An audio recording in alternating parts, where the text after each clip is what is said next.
Halo sahabat si Ember, udah tahu belum Sungai Lilin itu di mana sih?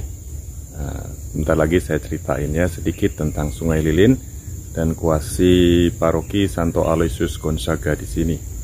Ya, ikutin terus ya ceritanya.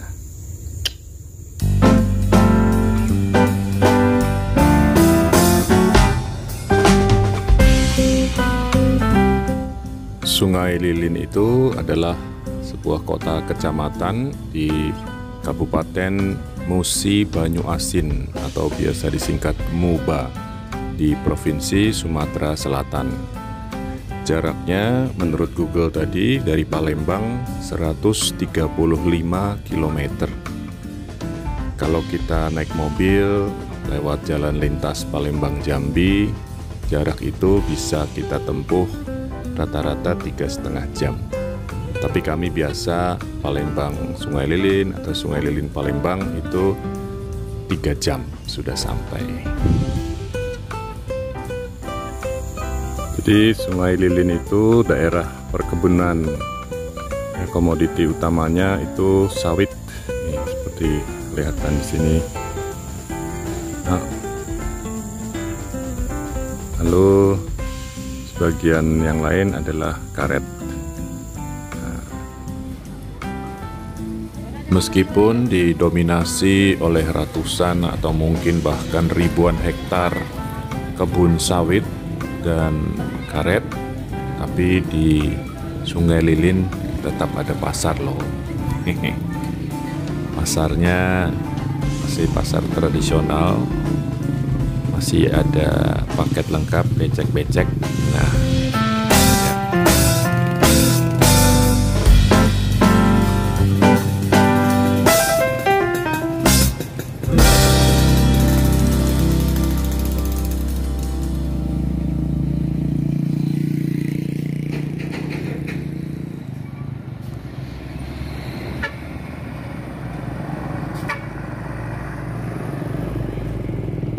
Nah, kalau yang ini bisa dibilang sebagai ikon utama Sungai Lilin. Apakah itu? Ya, Sungai Lilin itu sendiri. Ya, jadi sungainya namanya Lilin atau disebut air lilin. Nah, ini adalah jembatan yang dipakai untuk menyeberangi Sungai Lilin. Saya nggak tahu berapa lebarnya sungai ini, tapi lebar banget. Mungkin lebih dari 100 meter. 200 mungkin sampai. Maka bisa dilihat jembatannya juga panjang dan harus ada 2. Jalur ke Jambi sendiri, jalur ke Palembang sendiri.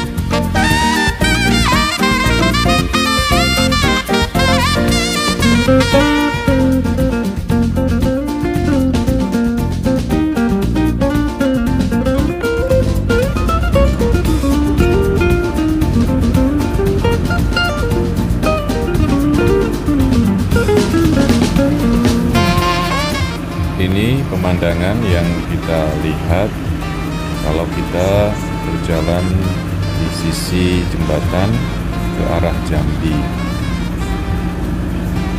Lihat ke sebelah kiri, keluar jendela, ini bisa kita lihat. Sayangnya warna airnya sudah coklat ya. Kelihatan sungainya lebar sekali.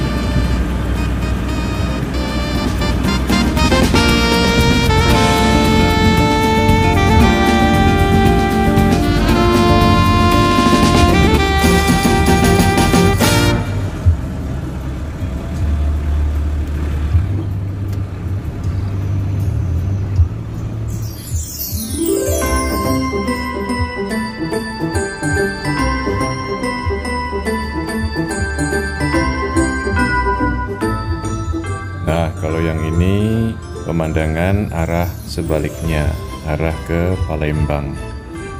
Kalau lihat ke kiri, keluar jendela, maka kelihatan pemandangan yang seperti ini. Inilah pemandangan di Sungai Lilin atau yang disebut dengan nama lain yaitu air lilin.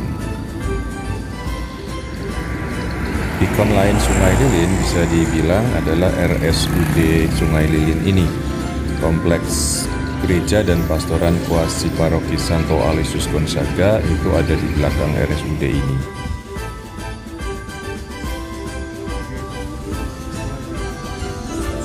Nah, ini dua orang bujang bujang tangguh ini mau kemana ya kira-kira?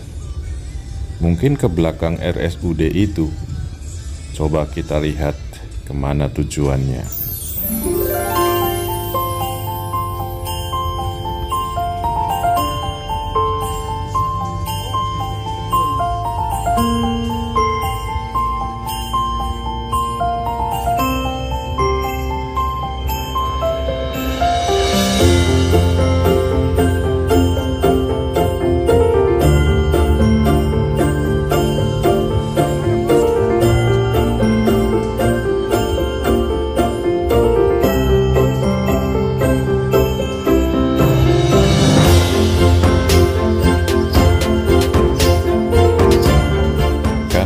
Kayaknya bener deh, ke belakang RSUD alias ke kompleks gereja dan pastoran kuasi paroki Aloysius Gonzaga.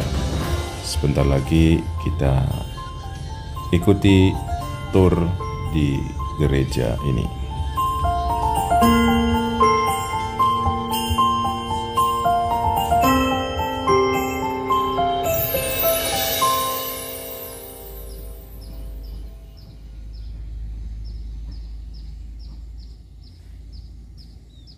Kuasi paroki Santo Aloysius Gonzaga awalnya merupakan salah satu stasi dari paroki Santo Stefanus Palembang.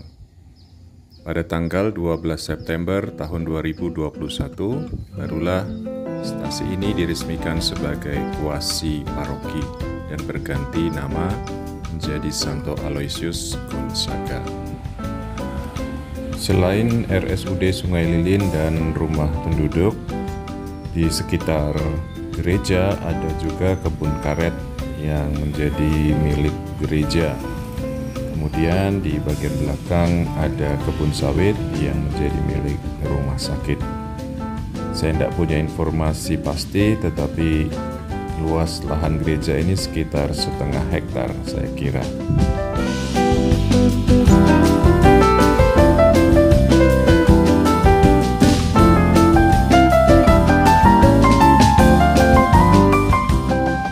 Di bagian belakang gereja terdapat Gua Maria yang selama pandemi ini saya kira tidak bisa banyak digunakan karena protokol kesehatan yang harus ditaati. Kemudian di samping Gua Maria bisa kita lihat ada bangunan pastoran, tempat para pastor paroki tinggal selama melayani di tempat ini.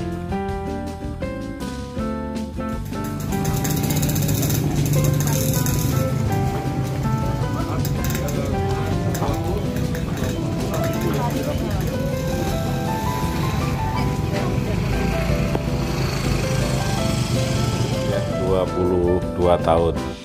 Penugasan saya semuanya di paroki. Semenjak saya ditabiskan 99, terus ditugaskan menjadi pastor rekan Romo Flooring di Batu selama 3 tahun, terus pindah ke paroki Kepanjen setahun, diangkat menjadi pastor kepala paroki di Lodalem tahun 2004 sampai 2007.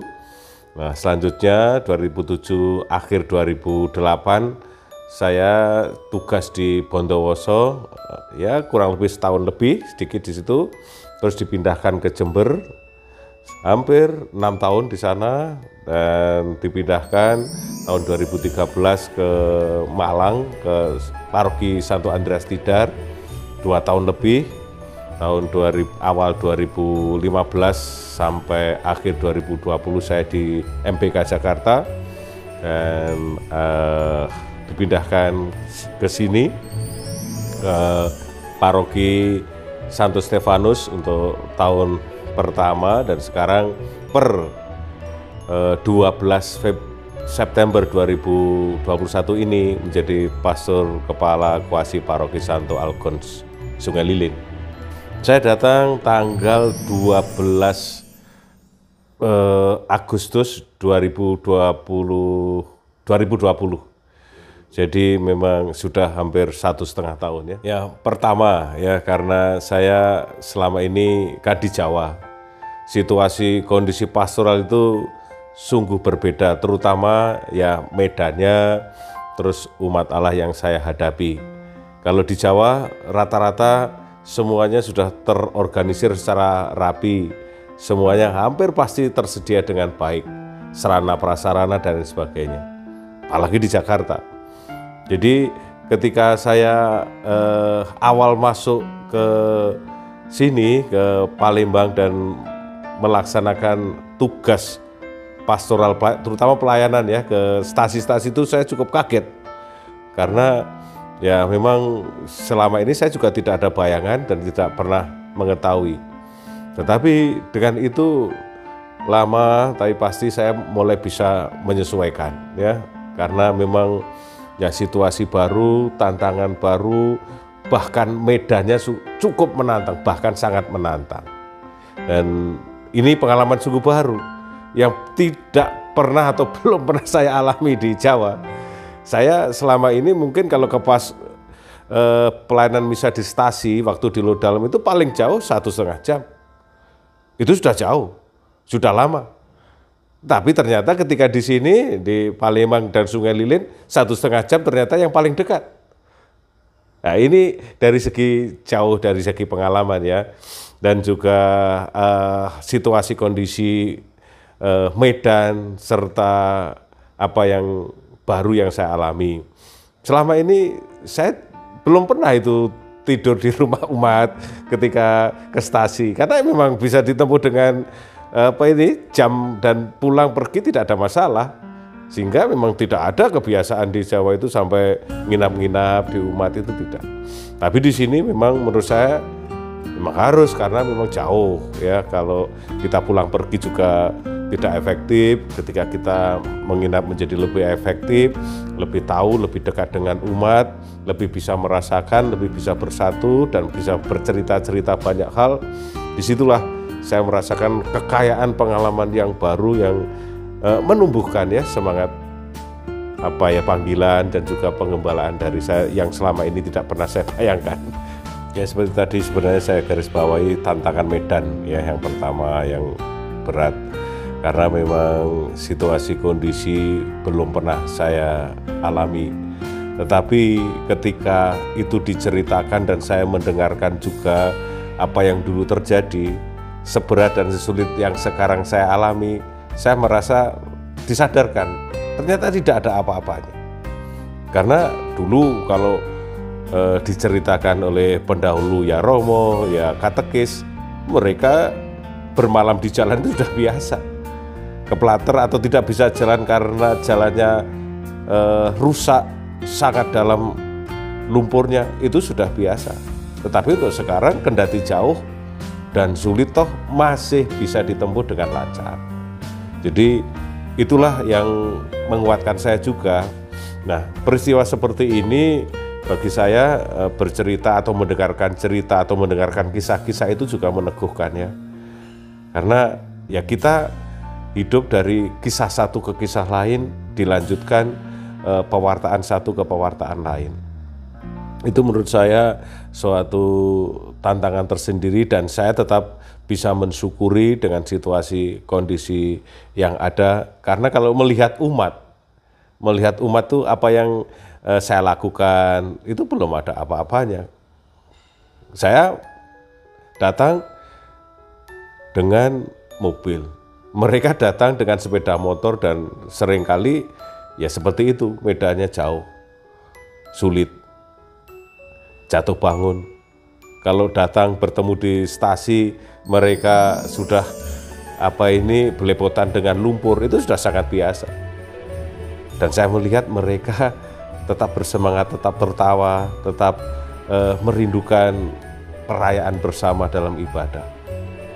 Saya sudah terpikir hal seperti ini mungkin jarang ditemui, jarang dialami di Jawa.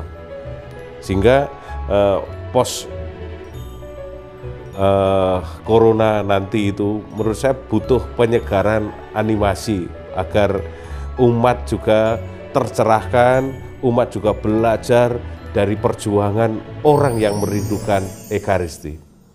Jangan sampai misalnya umat yang ada di Jawa merasa begitu nikmat, begitu mudah dengan live streaming dan lain sebagainya, nanti tidak lagi rindu untuk bersekutu berekaristi. Saya merasa itu akan menjadi kehilangan besar bagi kita. Karena memang Ekaristi sumber dan puncak iman kita. Ekaristi tidak tergantikan oleh ibadah apapun. Dan itu harus sebenarnya dirayakan secara offline, secara nyata, dan itulah yang sangat ideal. Kendati dengan segala penuh keterbatasan. Bagi seorang imam yang menggembirakan itu bisa melayani umat Allah, terutama bisa melayani sakramen kepada umat yang sungguh merindukan, entah sakramen apapun. Karena memang sebenarnya kita ini ditabiskan untuk menjadi pelayan sakramen, itu yang paling utama. Apalagi sakramen Ekaristi. Saya merasa itu yang sungguh menggembirakan ketika kita bisa beribadah, ketika kita bisa bersekutu, memuji Tuhan dengan aneka keterbatasan dan kesulitannya bersama umat merayakan Ekaristi Kudus. Dan tentu saja ini pengalaman yang sungguh baru, yang belum pernah saya temui di Jawa tentu saja. Maka saya sungguh bersyukur diperkaya dengan pengalaman-pengalaman seperti ini. Saya sungguh senang, sungguh bahagia, karena bagi saya ini rahmat Tuhan. Saya tidak pernah meminta, tapi Tuhan tuntun, Tuhan berikan kepada saya pribadi di tempat ini untuk mengalami rahmat yang baru dari Tuhan bersama umat Allah.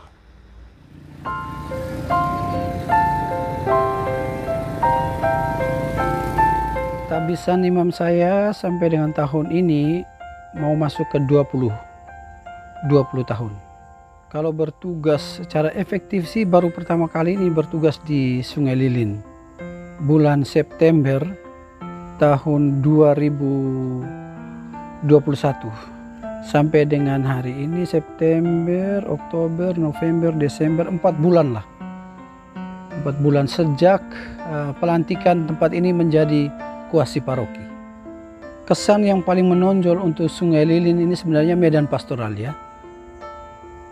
Karena di sini ada 22 stasi yang tercatat dan pelayanan kita memang belum maksimal sampai ke 22 stasi itu. Secara fisik, mental juga memang kita ditantang untuk bisa melayani semua stasi dengan medan yang dalam tanda petik itu cukup menantang. Sehingga secara pribadi saya sangat mengacungi jempol untuk romo-romo yang bekerja di Keuskupan Agung Palembang atau yang sebelumnya bertugas di tempat ini ya, di Sungai Lilin, karena dia belum berpisah atau belum terpecah, dia masih menjadi satu kesatuan dengan paroki Talang Betutu. Kita bisa bayangkan, sebelum dia terpecah, itu pasti lebih berat lagi karena mereka harus bergerak dari Santo Stefanus di Palembang, lalu mencakup tambahan 22 stasi lagi di tempat ini. Sehingga kalau ditanya soal apa sih kesan yang paling menarik itu adalah pelayanan dengan medan yang ekstrim. Ya. Yang pertama itu sukacita ya. Mengapa saya bilang meskipun itu ekstrim, tapi saya mengalami sukacita karena saya berjumpa dengan umat yang jauh lebih sulit dari saya ya. Bagaimana mereka dari rumah mereka menuju ke stasi itu juga tidak dekat. Jadi satu stasi umatnya tidak ada di sekitar stasi, bahkan ada stasi yang tempatnya terpencil. Jadi umat dari berbagai macam tempat, ada yang 20 kilo, 15 kilo, harus berdatangan dengan misalnya di bulan Desember ini ya, musim hujan, berlumpur, jalan susah, tapi mereka mau datang. Jadi dalam hal itu kita mendapat sukacita yang luar biasa sekali. Kita diberi pelajaran oleh umat bagaimana mereka merindukan perayaan Ekaristi. Kalau yang ingin saya bagikan sebenarnya adalah pengalaman umat sendiri. Saya coba membandingkan dengan tempat lain ya. Kita lihat di tempat lain, orang mempunyai gedung gereja yang bagus, lalu sarana prasarana juga sangat lengkap. Bahkan umat ada di sekitar gereja itu, di sekitar kapela itu, tetapi partisipasinya boleh dikatakan tidak semaksimal umat-umat yang kita temukan di Sungai Lilin ini, terutama di daerah-daerah pedalaman. Mereka meskipun jauh, mereka datang untuk mengikuti perayaan Ekaristi. Dan perayaan Ekaristi itu tidak dilaksanakan semata-mata hari Minggu. Kita bisa buat pada hari Senin, hari Selasa, tapi untuk perayaan liturginya hari Minggu.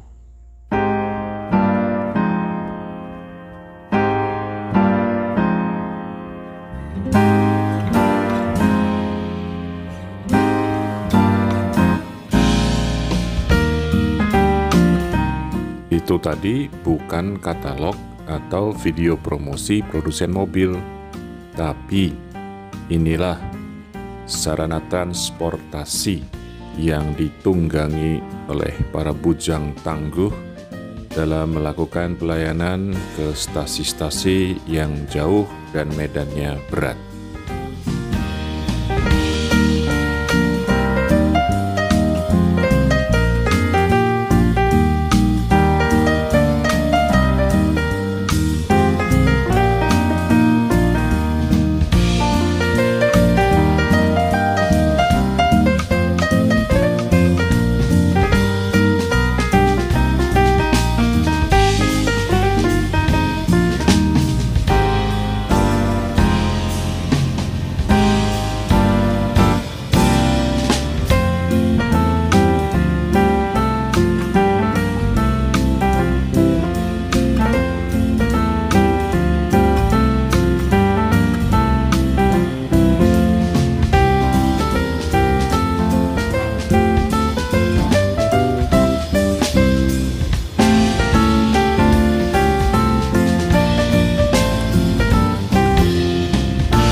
Jalan ekstrem.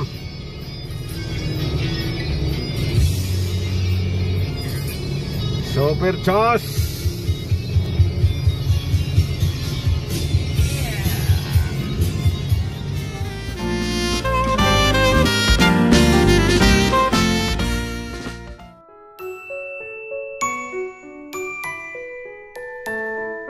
Yeah.